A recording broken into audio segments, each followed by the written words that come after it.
Hey, salut tout le monde, c'est Dogma. Aujourd'hui, on se retrouve pour le nouveau microgame. Bon, qui n'est plus si nouveau que ça, mais c'est pas grave, ça fait toujours son petit effet de dire ça. Rove, toujours édité par Matago. C'est un jeu de Dustin Dobson et Milan Zikovic. On se retrouve tout de suite pour la petite partie de ce petit jeu qui va être un petit puzzle game. Et en fin de vidéo, mon avis sur le jeu. Bon visionnage. Allez, c'est parti pour Rove. On a commencé par une mise en place qui n'est pas cadrée, mais c'est pas grave. On a les 6 petites tuiles de départ. C'est un puzzle game, il va falloir essayer de les déplacer. Vous voyez qu'on a une pioche ici avec plein de missions. On gagne quand on a fait 7 missions. On va donc mettre ici la première des missions que l'on doit faire. On voit tout simplement que l'on doit réussir à faire, eh bien, mise au point, s'il te plaît, eh bien, cette forme-là, il faut réussir à apprendre à parler à ces petits bonhommes, c'est-à-dire qu'il faut que le cerveau soit tout à gauche et qu'on ait cette forme d'escalier.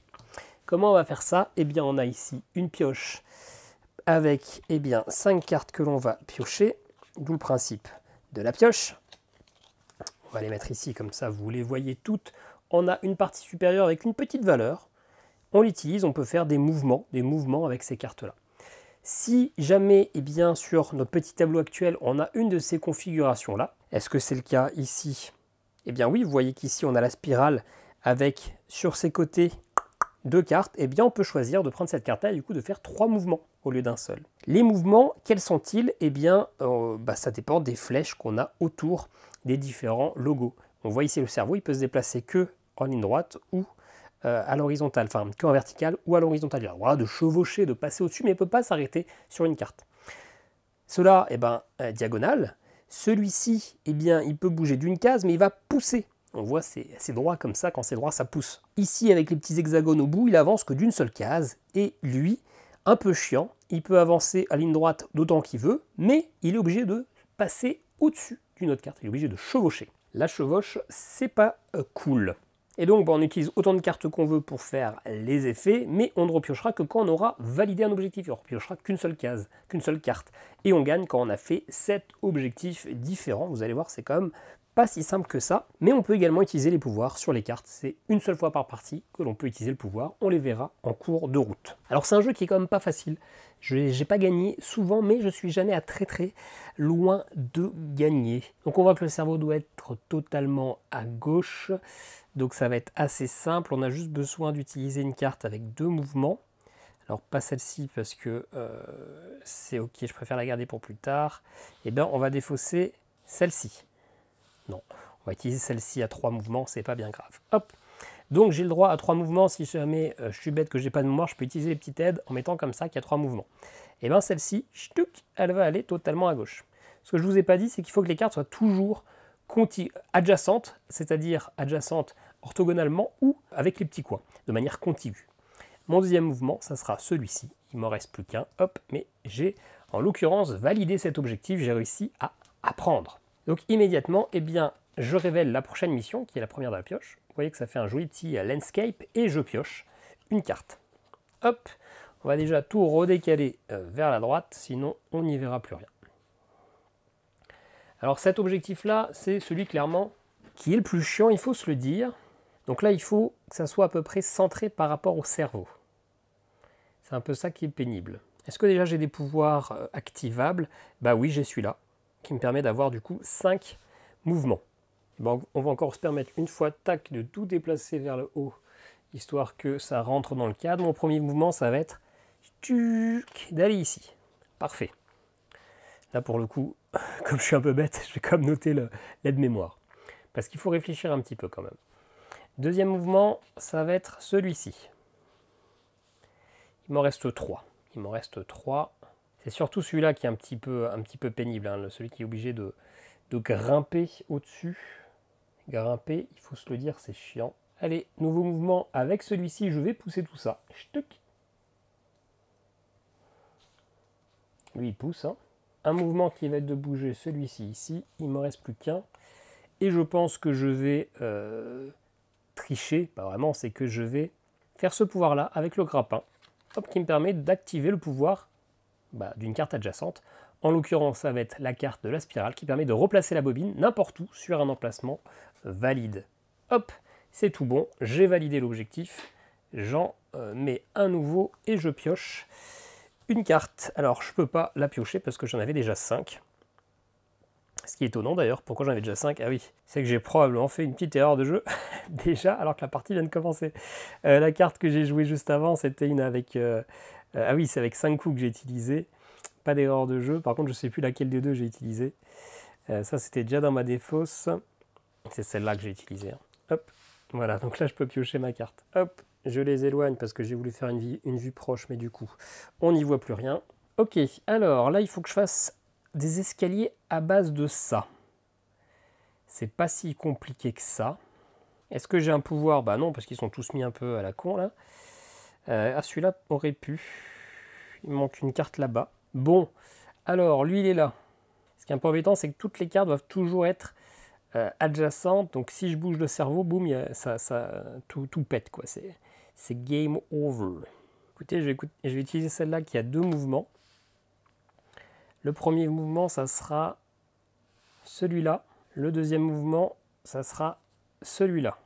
Non, ça ne sera pas celui-là. Ça sera celui-là. Maintenant, je vais utiliser, donc ça c'est défaussé. Maintenant, j'utilise cette carte-là à un mouvement. Mon premier mouvement sera celui-ci. Et ensuite, donc j'ai plus de mouvement avec cette carte, mais par contre, j'utilise ce pouvoir-là, placer un module sur un espace adjacent au cerveau. Et ben, c'est celui-ci que je place là. Du coup, là, c'est bon, normalement. L'escalier est validé. Je vais pouvoir mettre un nouvel objectif et piocher une carte. À partir du moment où la pioche est vide, on reprend la défausse, on ne la mélange pas et on la remet telle qu'elle. Alors, vous voyez hein, le petit paysage qui est très mignon. Alors, là, il faut que je fasse un U auquel il manque un petit bout. Parce qu'il a été mangé parce que c'était un petit chocolat. Ça peut se faire assez facilement. Alors lui, il pousse. Ça, c'est un peu chiant. Est-ce que j'ai un pouvoir? Pour l'instant, j'ai 0 pouvoir. Par contre, je peux toujours utiliser le pouvoir de la bobine. Là. Je peux faire ça pour piocher une carte. Je peux échanger 2 modules de place avec ça. Ça, c'est plutôt chouette. Allez, je vais utiliser ça pour 2 mouvements. Mon premier mouvement sera sûrement naze. Alors, qu'est-ce que je voulais faire exactement? J'avais une bonne idée, mais je viens de la perdre. 1 et 2. Ok. Ouais, c'est pas fou, c'est pas fou. Maintenant, je vais utiliser ça qui a aussi 2 mouvements. Mon premier mouvement, ça sera celui-là. Ensuite, j'utilise l'effet qui permet d'échanger 2 modules de place. Je vais échanger ces deux-là.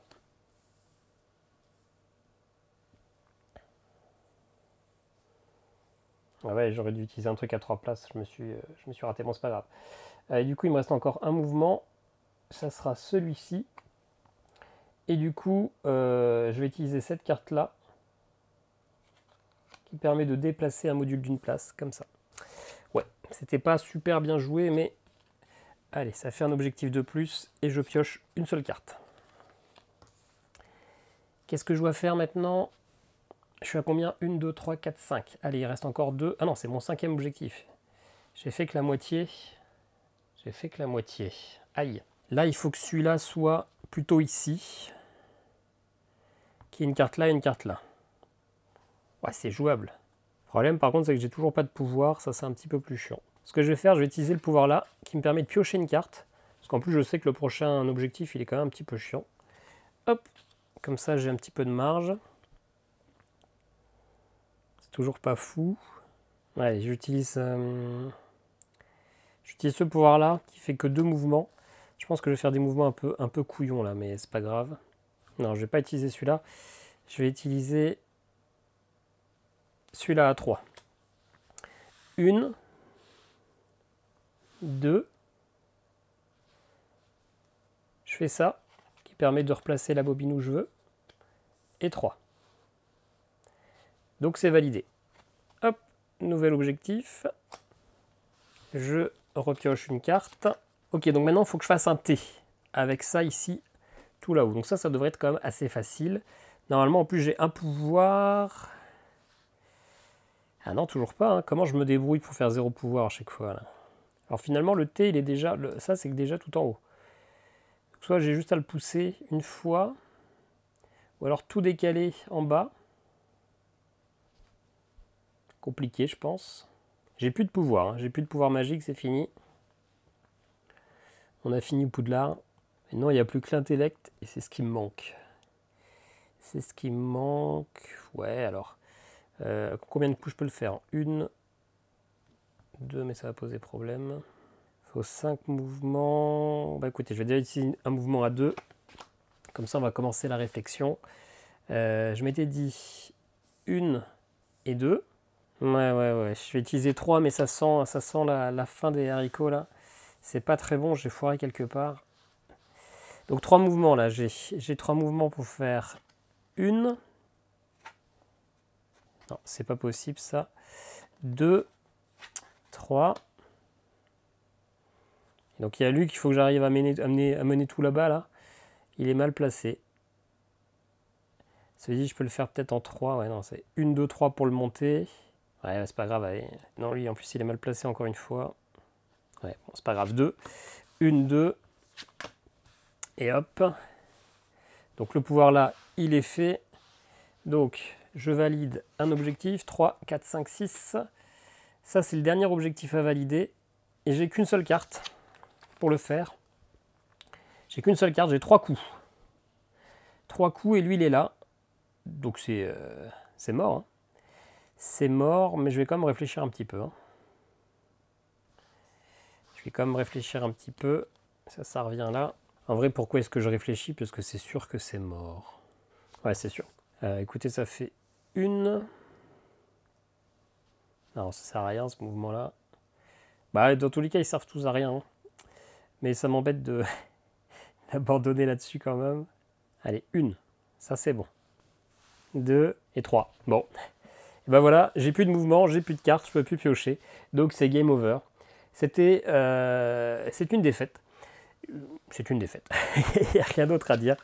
J'ai probablement mal joué, mais c'est de toute façon le principe de ce casse-tête. Si on gagnait à chaque fois, eh bien, ça serait compliqué.